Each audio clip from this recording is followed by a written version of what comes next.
이제 요셉의 이야기는 여러분 잘 아시다시피 이제 그 애굽 땅의 이제 총리가 이제 됐죠. 바로의 왕의 그 다음 가는 그 지위를 차지하게 되죠. 그것만 보게 되면 요셉이 이제 어떤 고통 속에 있었는지를 잘 이해하기가 어렵죠. 근데 이제 요셉이 이제 총리가 된 다음에 아들을 둘을 낳게 되죠. 므낫세와 에브라임 그 두 아들을 낳게 되는데 당시에 이름을 짓는 것은 그, 그 이름 짓는 아버지의 현재, 과거, 미래에 대한 삶의 반영이 되고 그 다음에 예언적인 요소도 있고 그 다음에 하나님의 은혜 받은 것에 대한 신앙 고백적인 요소가 굉장히 많아요. 그래서 이제 그 요셉이 어떤 그 이름을 지었는가를 생각해 보면 요셉이 받은 은혜가 뭔지를 우리가 발견할 수가 있고 그게 이제 우리에게 그런 은혜가 우리에게 있으면 이게 살아가는데 굉장한 뭐 힘이 될 뿐만 아니고 이제 그 굉장한 은혜가 그게 바로 은혜예요. 그 힘으로 사는 거거든요. 그 힘으로 사는 건데 하나님이 주신 복 중에서 물질적인 것은 가장 조그만 부분이에요. 우주를 주신 하나님인데 그 물질 같은 거는 근데 그 조그만 부분이 우리를 다 이제 잡아당기고 힘들게 하니까 이제 그게 하나님 보시기엔 좀 답답하시겠죠. 그래서 그걸 뛰어넘는 은혜가 이제 물질을 초월하는 거예요. 물질을 부정하는 게 아닙니다. 잘못 생각하면 안 되는 게. 그래서 그게 이제 은혜예요. 그래서 그 힘으로 살아가는 그 방법을 그 요셉을 통해서 우리가 알 수가 있어요. 요셉가 그 이름을 쓴 걸 봐서. 그래서 요셉이 이제 첫째 아들 이름을 이제 므낫세라고 이제 이름을 지었어요. 므낫세라는 이름 자체는 어떤 거냐면 forgetting, 잊어버렸다는 뜻이에요. 잊어버렸다는.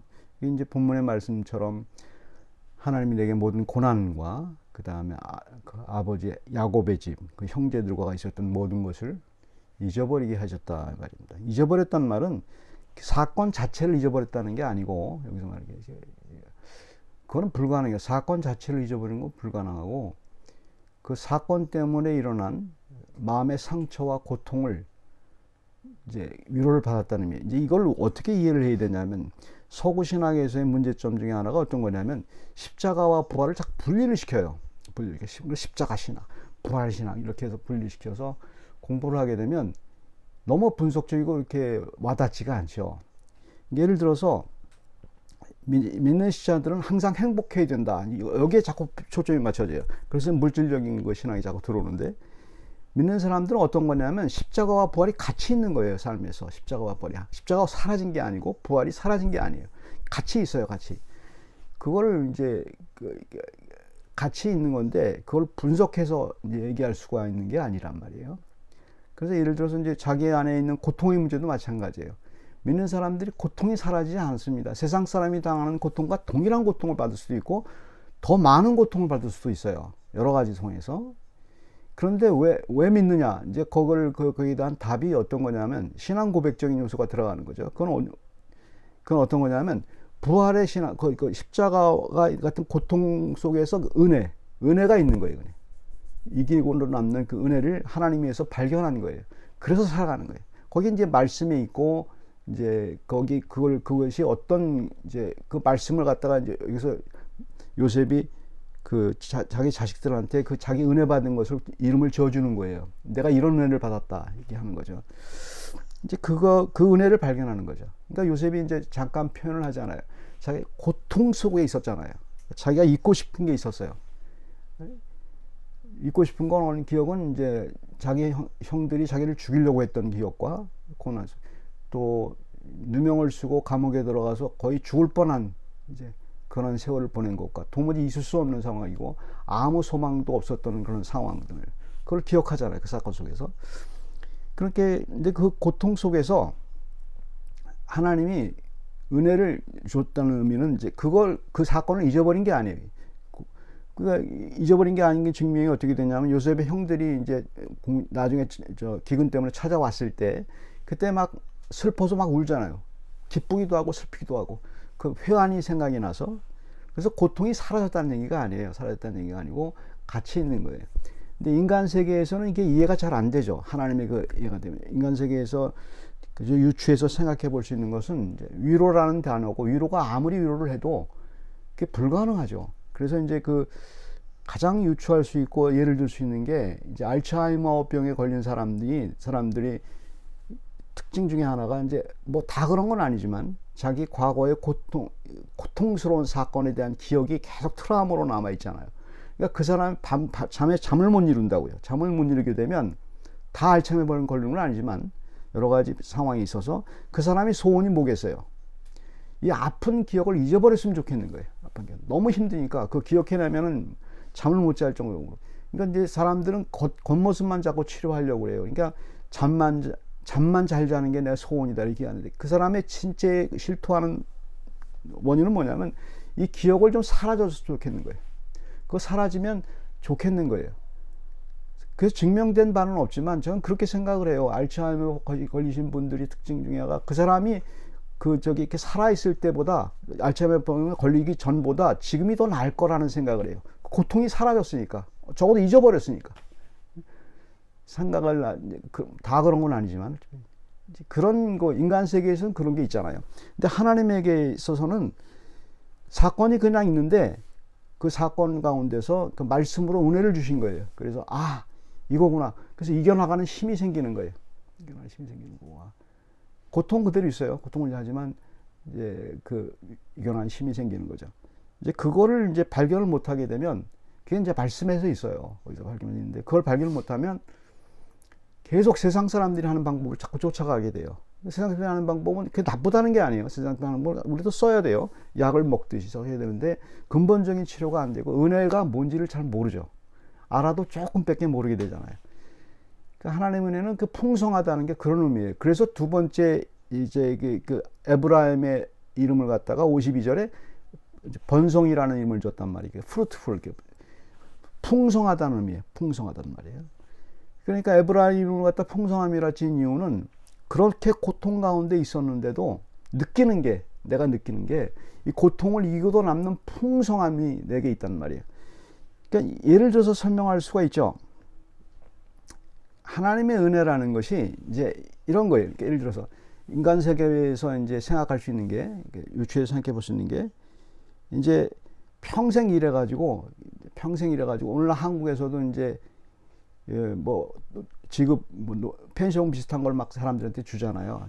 평생 그 다음에 일을 해가지고 이제 노후에 펜션 같은 걸 조금 받아서 살고 그때 풍성함을 그때 만족감이 있잖아요. 그것 때문에 살게 되고.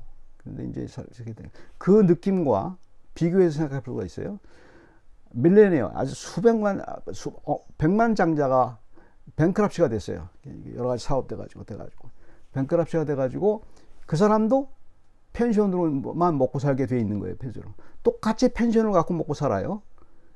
근데 누가 풍성함을 느끼겠냐고요. 인간 세계에서 많이 있었던 것을 잃어버린 사람은 어마어마한 상실감과 고통 속에 있게 돼요.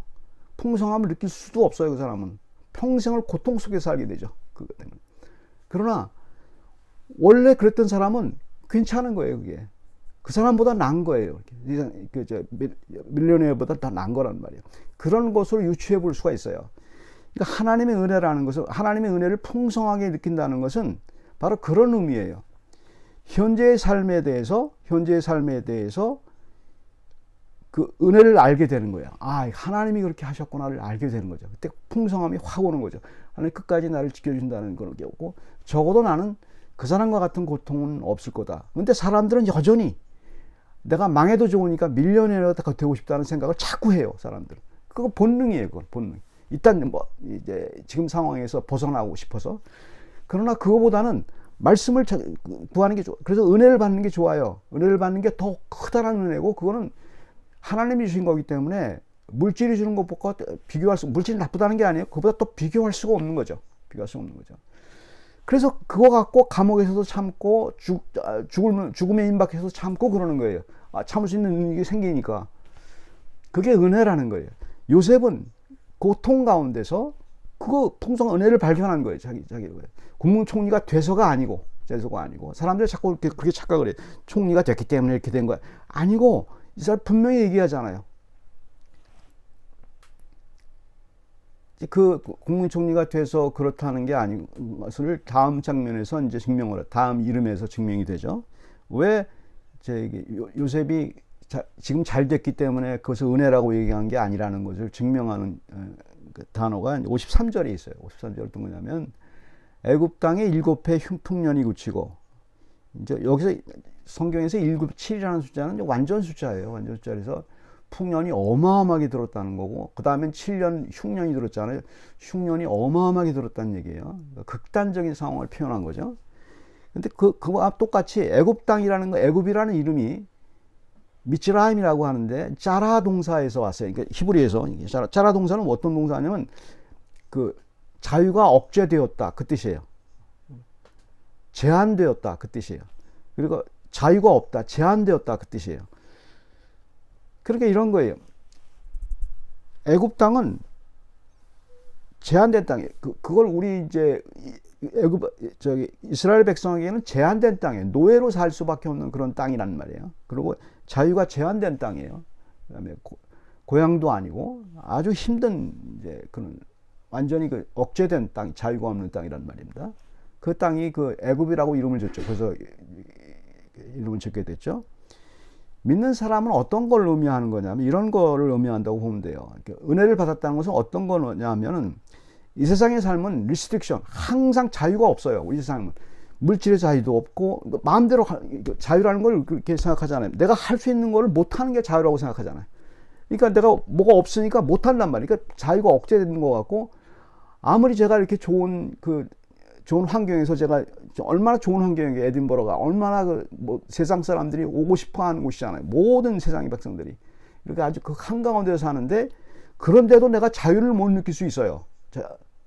그 풍족함을 못 느낄 수 있다고요. 그런 상황에서도 세상 사람도 똑같아요.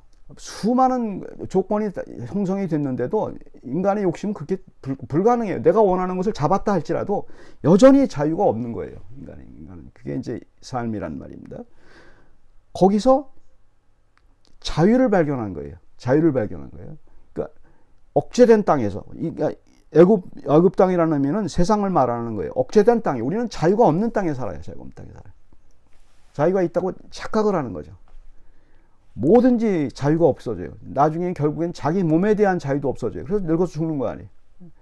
뭐 가족 간의 관계 속에서도 자유가 없게 되고, 자기는 자유라고 생각하고 싶은데 자유가 없는 거예요. 자꾸 자기가 하고 싶은 걸 못하는 것 같고. 그러니까 이 세상은 다 그래요. 이 세상 어떤 환경에서도 누구나 거기서 예외가 될 수가 없단 말입니다. 그 환경에서 말씀으로 은혜를 발견하는 거예요. 내가 자유가 있구나를 발견하는 거예요. 그래서 자유라고 말하는 거예요. 믿는 사람들은 감옥에 있어서 자유를 아는 거예요. 말씀으로 자유를 아는 거예요. 하나님이 그렇게 하신 거예요. 그게 은혜예요. 그러니까 내가 풍부에 처했든 가난에 처했든 그것과 상관이 없어요. 자유를 발견하는 거예요. 그게 하나님이 주신 은혜고, 그게 말씀에서 와요. 말씀에서 오는데, 그거는 하나님이 깨닫게 하셔야 돼요. 우리 마음속에서. 이거구나. 깨닫게 이제 하시게 되는 거죠. 우리는 그것 때문에 이제 그 예배를 드리고, 그 은혜를 갈구하는, 이미 은혜를 받은 것을 발견하는 사람들이에요. 우리 믿는 사람은 어떤 거냐면 이런 거예요. 믿지 않는 사람은 발견을 못 하는데, 믿는 사람들은 이미 우리에게 있어요. 그리스도의 풍부한 은혜가 있단 말이에요. 하나님이 우리에게 있단 말이에요. 같이 있어요, 여러분. 내가 고통당해도 아주 깊숙이 우리에 관여하고 있어요. 근데 그것을 발견하는 거예요. 발견하게 되면 엄청난 은혜가 오게 되는 거죠. 그게 요셉이 체험한 신앙 고백이에요. 그게 우리들의 고백이 됐으면 좋겠습니다. 기도하겠습니다. 사랑의 하나님, 주께서 요셉에게 주신 풍성한 하나님의 은혜를 저희도 체험할 수 있게 해 주시옵소서. 그리고 우리가 구상하는 모든 계획들이 하나님이 허락하지 아니하면 되지 않는데, 저희가 계획하는 모든 것이 하나님이 허락해 주시고 되실 것을 저희가 믿습니다. 하지만 저희가 하나님께 다짐하는 것은 말씀을 저버리지 않고 하나님의 은혜를 저버리지 않도록 저희 마음을 지켜주실 것을 믿습니다. 감사합니다. 예수 그리스도 이름으로 기도드립니다.